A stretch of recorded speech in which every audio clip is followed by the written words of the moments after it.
قرآن مجید میں نا اللہ تعالیٰ نے کچھ قسمیں ارشاد فرمائی ہیں. اللہ بے نیاز ہے، اللہ تو کسی کی قسم نہیں نہ اٹھاتا، ہے ہی بے نیاز. لیکن کچھ قسمیں قرآن نے اٹھائی ہیں. ان میں سے ایک قسم اٹھائی اللہ تعالیٰ نے مکہ مکرمہ. فرمایا لا اقسم بہذا البلد، محبوب مجھے اس شہر کی قسم ہو. کیوں؟ وانت حل بہذا البلد، اس لیے قسم ہو کہ محبوب آپ اس شہر میں جلوہ فرما ہے. اللہ نے قسم اٹھائی. حرمین شریفین مکہ مکرمہ اور مدینہ طیبہ یہ عظمتوں والی جگہ ہیں. ان جگہوں کو اللہ نے شانیں عطا فرمائی، ان کو اللہ نے مرتبے اور مقام عطا فرمائی، ان کو اللہ تبارک و تعالیٰ نے بڑے اعزازات سے نوازا. حج نہیں ہو رہا اس دفعہ، دنیا سے زیادہ لوگ نہیں جا رہے. چاہیے تو یہ تھا کہ لوگ بڑا شوق پیدا کرتے، ذہن کے اندر خیال آتا کہ میں اپنی تڑپ کو بڑھاؤں، لوگ روتے دعائیں مانگتے. لیکن ہم کہتے ہیں خیر صلی اللہ اگلے سال چلے جائیں. میری تو رائے یہ ہے کہ یہ جو اس دفعہ حج عمرہ کچھ عرصے کے لیے نہیں ہو رہا تو اللہ تعالیٰ ہماری تڑپ بڑھانا چاہتا ہے، ذوق بڑھے، شوق بڑھے. خانہ کعبہ کے فضائل پڑھیں، مدینہ طیبہ کی عظمت کو سوچیں، نعتیں سنیں، وہ ذوق جو خاص کیفیت ہے اس کو پیدا کریں.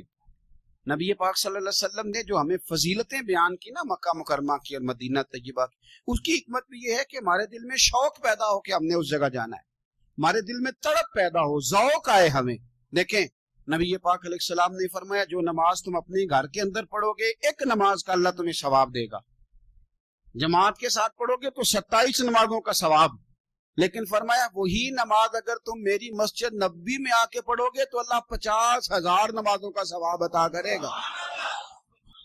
50,000 نمازوں کا. اور مدینے والے حبیب فرمانے لگے وہی نماز اگر تم نے بیت اللہ میں آ کے پڑھی تو نماز ایک ہوگی، لیکن رب تمہیں 1,00,000 نماز کا ثواب عطا فرمائے. اب یہ فضیلت حضور نے بیان کی. فضیلت دیکھیں، اللہ تعالیٰ کی رحمتیں ہر جگہ برستی، یہاں کب برسیں گی ہمیں کوئی پتہ نہیں. تقریر کے وقت، خطبے کے وقت، نماز کے وقت، دعا کب برسیں گی نہیں پتہ.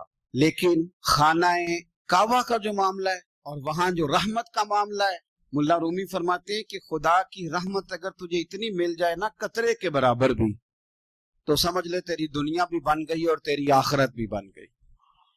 اب میرے نبی پاک علیہ السلام کی حدیث سنیں. حضور فرماتے ہیں روزانہ بیت اللہ شریف پر اللہ کی 120 رحمتوں کا نزول ہوتا ہے. یا رسول اللہ کس وقت ہوتا ہے؟ فجر کے وقت، ظہر کے وقت، عصر کے وقت، طواف کے وقت، نماز کے وقت. کب؟ تو حضور نے طے کر کے بتایا. فرمایا 120 رحمتیں اللہ خانہ کعبہ پہ نازل فرماتے ہیں. یا رسول اللہ کب؟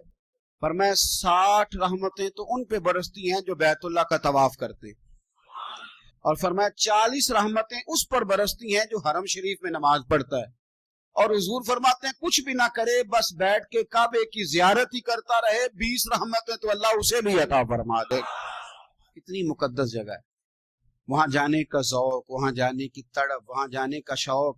ان لوگوں سے تھوڑا سا شکوہ ہے جو کہتے ہیں جی میں نے جی بڑی راج راج کے زیارت کر لی ہے، بس راج گئے، ختم ہو گئی بات. سنو، نبی پاک علیہ السلام نے 53 سال حیات ظاہرہ کے وہاں گزارے، 53 سال. لیکن جناب صدیق اکبر رضی اللہ تعالیٰ عنہ فرماتے ہیں قربان جاؤں جس رات میرے کریم محبوب علیہ السلام ہجرت کی رات مکہ مکرمہ سے نکل رہے تھے تو حضور پلٹ پلٹ کے بیت اللہ کو دیکھتے، حضور پلٹ پلٹ کے دیکھتے تھے. اور پھر میرے محبوب کریم علیہ السلام نے پلٹ کے کعبے کی طرف دیکھ کے فرمایا بیت اللہ تو مجھے بڑا ہی پیارا ہے، تو مجھے بڑا ہی پیارا ہے، اے شہر مکہ تو مجھے بڑا ہی پیارا ہے. فرمایا اگر میری قوم مجھے پریشان نہ کرتی میں تجھے کبھی چھوڑ کے نہ جاتا. 53 سال رہنے کے باوجود بھی حضور کا بیت اللہ سے پیار، نبی پاک کی اس شہر کے ساتھ وابستگی، وہ دلچسپی، وہ ذوق، وہ شوق، وہ کیفیات کیوں مان پڑتے جا رہے ہیں ہمارے جذبے. ہمارے سیاست کی باتیں روز ہونے لگی ہیں، بحثوں کی باتیں روز ہوتی، لیکن اپنا عشق مضبوط کرنے کی بات. آپ یقین کریں یہ جو عشق ہوتا ہے یہ بندے کو آزاد کر دیتا ہے، عشق آزاد کر دیتا ہے. اعلیٰ حضرت فرماتے ہیں اے عشق تیرے صدقے جلنے سے چھٹے سستے، جو آگ بجھا دے گی وہ آگ لگائی ہے. اور علامہ اقبال کہنے لگے، اقبال سمجھاتے ہیں، وہ کہتے ہیں بجھی عشق کی آگ اندھیر ہے، اب مسلمان نہیں اب خاک کا ڈھیر ہے. کہتے ہیں بغیر عشق کے نا کوئی کام بھی، نماز بھی بغیر عشق کے پڑھی جاتی ہے تو کوئی مزہ ہی نہیں دیتی. بندے کہتے ہیں دل ہی نہیں لگتا، پیری مریدی ہے بغیر عشق کے، ایسی رسم رسم ہی ہے، ٹھیک ہے گزارا چل رہا ہے۔ قرآن شریف کی تلاوت ہے تو بغیر عشق کے کیسے کیفیات چلیں گی؟ اللہ رسول کے ساتھ پیار ہے تو کوئی دلچسپی نہیں، کوئی شوق نہیں۔ آپ یقین کریں کچھ بندوں پہ بندے کو تڑپ آ جاتی ہے، شوق آ جاتا ہے، یار اس کو کیسے نکال لیں، یہ کس طرح کا پیار کرتے ہیں، آ کے بیٹھا رہتا ہے، چپ کر کے بیٹھا رہتا ہے، کہتا ہے جی کوئی کام نہیں، بس 10 منٹ ملنا ہے۔ بندے کو اس بندے پر ویسے ہی پیار آ جاتا ہے۔ کچھ ایسے سنگی ہوتے ہیں جو آستانوں پہ 10 چکر لگا کے آتے ہیں، شکوہ نہیں کرتے کہ میں 100 دفعہ بھی آیا ہوں، فلانے حضرت ملے نہیں۔ وہ وارفتگی ہے، وہ شوق ہے ہمارا۔ جب تک اللہ رسول کے ساتھ رشتہ عشق کا تھا، پیار کا تھا، ذوق کا تھا، درد کا تھا، خلوص کا تھا، آپ یقین کریں طبیعتیں جمی ہوئی